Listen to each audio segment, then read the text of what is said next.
नमस्कार, स्वागत है आपका आज की खबर में। आपके साथ मैं हूं चित्राज सिंह और अब आप जुड़ सकते हैं मेरे सोशल मीडिया प्लेटफॉर्म से भी नीचे दिए गए सोशल मीडिया हैंडल के जरिए। तो चलिए बुलेटिन की शुरुआत कर लेते हैं, जहां पहली बड़ी खबर कश्मीर घाटी से आ रही है।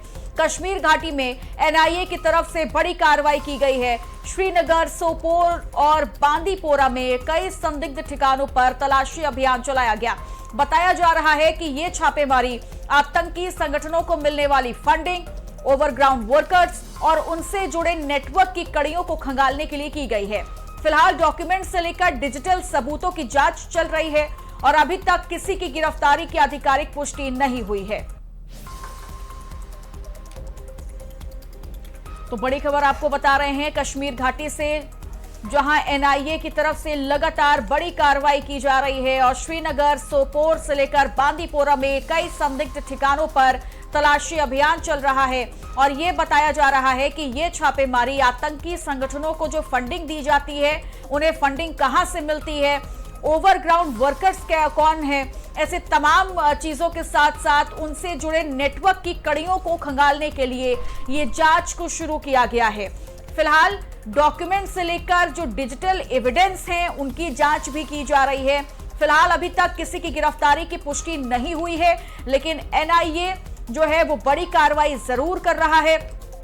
श्रीनगर से लेकर सोपोर और बांदीपोरा में तलाशी अभियान को शुरू किया गया है। कई ऐसे संदिग्ध ठिकाने तलाशे गए हैं जहां पर तलाशी अभियान चल रहा है और छापेमारी आतंकी संगठनों को जो फंडिंग मिलती है, ओवरग्राउंड वर्कर्स होते हैं और उनसे जुड़े जितने भी नेटवर्क हैं, उनकी कड़ियों को खंगाला जा रहा है।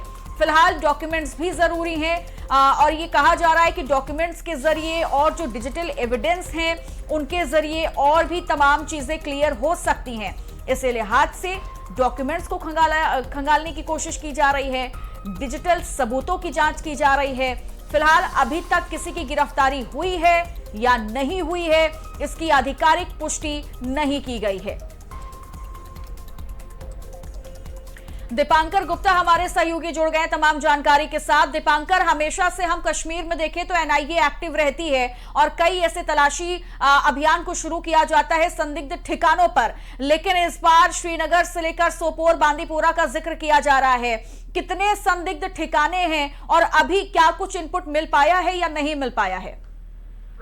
देखिए, हम आपको बताते चले कि सुबह अर्ली मॉर्निंग से ही एनआईए की लगभग 6 टीमें अलग अलग लोकेशंस पर जो है वो अपनी कार्रवाई कर रही हैं और इस सबके बीच बड़ी कार्रवाई सबसे ज्यादा सोपोर में देखी जा रही है। सोपोर में जो ये आतंकियों का जो नेटवर्क है, जो ओवरग्राउंड वर्कर्स, अंडरग्राउंड वर्कर्स जो फाइनेंस करते हैं, कहीं ना कहीं सामान प्रोवाइड करवाते हैं, तमाम तरह की चीजों को खंगाला जा रहा है। ये एक रेगुलर प्रोसेस का एक पार्ट है।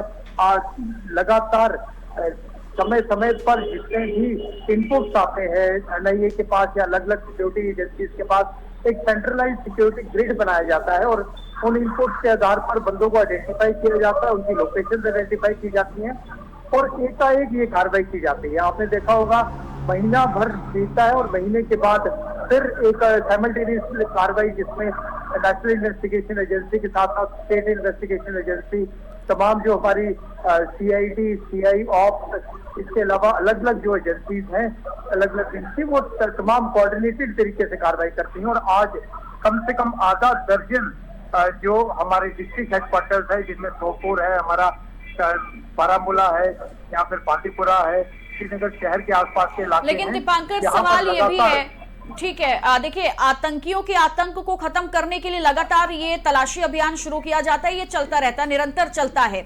लेकिन सवाल ये है कि अभी 3 जगहों का जिक्र किया जा रहा है। क्या लगता है कि जैसे अभियान और आगे बढ़ेगा तो और संदिग्ध ठिकानों की पहचान की जा सकती है और ठिकानों को चिन्हित किया जा सकता है और जिले इसमें शामिल हो सकते हैं क्या? यही हम आज की खबर के अपने दर्शकों को बता रहे हैं कि ये लगभग 6 डिस्ट्रिक्ट में इस समय कार्रवाई चल रही है। पहले जो इन्फॉर्मेशन थी वो 3 अलग अलग इलाकों की थी, लेकिन अब ये बढ़कर 6 हो गई हैं और ये कार्रवाइयां अर्ली मॉर्निंग से चल रही हैं और जैसे ही कार्रवाइयां कंक्लूड हो गई, जिसके तौर पर एनआईए का ऑफिशियल स्टेटमेंट के साथ सामने आएगी और जिसमें पता चलेगा कि अगर उन्होंने अरेस्ट किया है तो कितने लोगों को अरेस्ट किया है।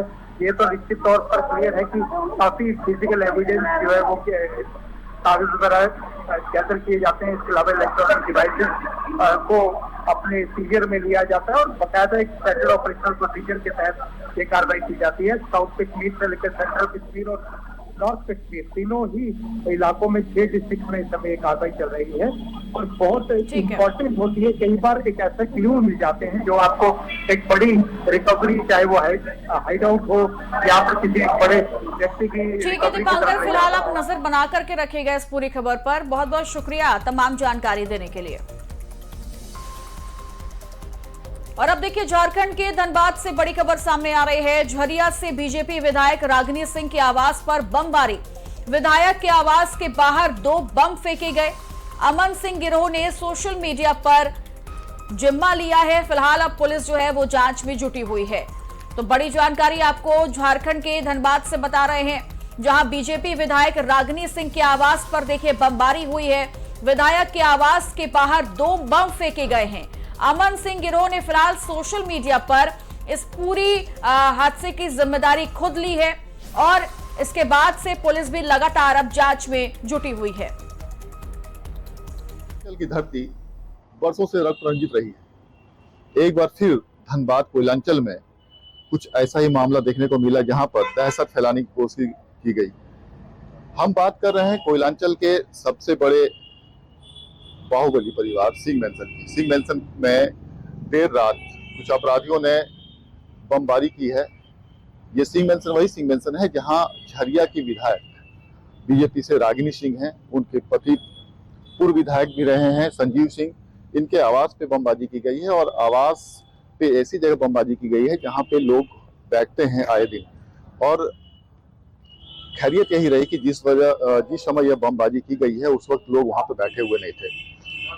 देर रात ही जैसे ही घटना की खबर जिला प्रशासन को हुई है तो धनबाद के सिटी एसपी, ग्रामीण एसपी मौके पे पहुंचे और मामले का जायजा लिया, लेकिन अभी तक पूरा निष्कर्ष निकल नहीं पाया है। साथ ही साथ आपको ये भी बताऊं कि सिंह मेंसन में जिस ढंग से ये घटना हुई है उसके बाद सोशल मीडिया प्लेटफॉर्म पे अमन सिंह गिरोह के नाम से एक लेटर छोड़ा गया है। उस लेटर में शंकर सिंह नाम का एक बंदा है जिसने ये कहा है कि अमन सिंह को जिस तरह से मारा गया है जेल के अंदर और उसके खून का बदला वो एक एक कर लोगों से सुन कर लेगा। बहरहाल सिंह मेंसन कोई छोटा मोटा खानदान नहीं है। वर्षों से यहाँ पे इस परिवार से विधायक होते रहे हैं। पूर्वांचल झारखंड में इनका अलग दबदबा रहा है। अब ये घटना जिस तरह से घटी है, अब जिला प्रशासन और राज्य सरकार के लिए बड़ी चुनौती होगी कि इस पूरे मामले का उद्भेदन कैसे हो, क्योंकि झरिया के विधायक रागिनी सिंह और पूर्व विधायक संजीव सिंह दोनों इस परिवार से हैं और ऐसे में जल्द से जल्द जिला प्रशासन को इस मामले का पटाक्षेप करना चाहिए। धन्यवाद। अमित सिन्हा हमारे साथ जुड़ गए हैं इसी खबर पर तमाम जानकारी देने के लिए। अमित, फिलहाल अभी क्या कुछ अपडेट आई है इस पूरे मामले को लेकर? देखिए चित्रा, अभी थोड़ी देर पहले ही जो है विधायक रागिनी सिंह और उनके पति पूर्व विधायक संजीव सिंह दोनों ही अपने आवास पे मीडिया से मिले। उन्होंने अपनी बातों को रखा। उन्होंने बताया कि रात करीब 11:30 बजे के आसपास अभी जिस जगह पे मैं खड़ा हूँ इसी जगह पे 2 बम फेंके गए थे। आप देख सकते हैं ये एक आम का पेड़ है, यहीं पे ये बम गिरा है, जबकि यहीं पास में लोग बैठे हुए रहते हैं। लेकिन खैरियत यही रही चित्रा कि जिस वक्त ये घटना हुई उस वक्त लोग जो है पोर्टिको के पास जाकर बैठ चुके थे। जैसे ही घटना हुई तो संजीव सिंह पूर्व विधायक जो हैं और रागिनी सिंह जो वर्तमान विधायक है, दोनों ने कहा है कि जैसे ही ये घटना हुई तुरंत धनबाद के एसएसपी को कॉल करके जानकारी दी गई। उसके बाद तुरंत जो है धनबाद पुलिस बल मौके पे पहुंची और मामले की जांच की जा रही है। जो सीसीटीवी के फुटेज थे सीडीआर जो है पुलिस अपने साथ ले गई है। लेकिन इसमें एक और जो मोड़ है चित्रा, वो मोड़ यह है कि कुछ दिन पहले गैंगस्टर अमन सिंह की जेल में हत्या हुई थी और उस गिरोह के नाम से एक शख्स ने जो है एक पर्ची छोड़ा है जो सोशल मीडिया पे वायरल हो रहा है कि जो अमन सिंह की हत्या से जो है कोयलांचल की धरती जो है वो फिलहाल अभी देखिए पूरा का पूरा विषय जो है वो जांच का है। फिलहाल जांच को आगे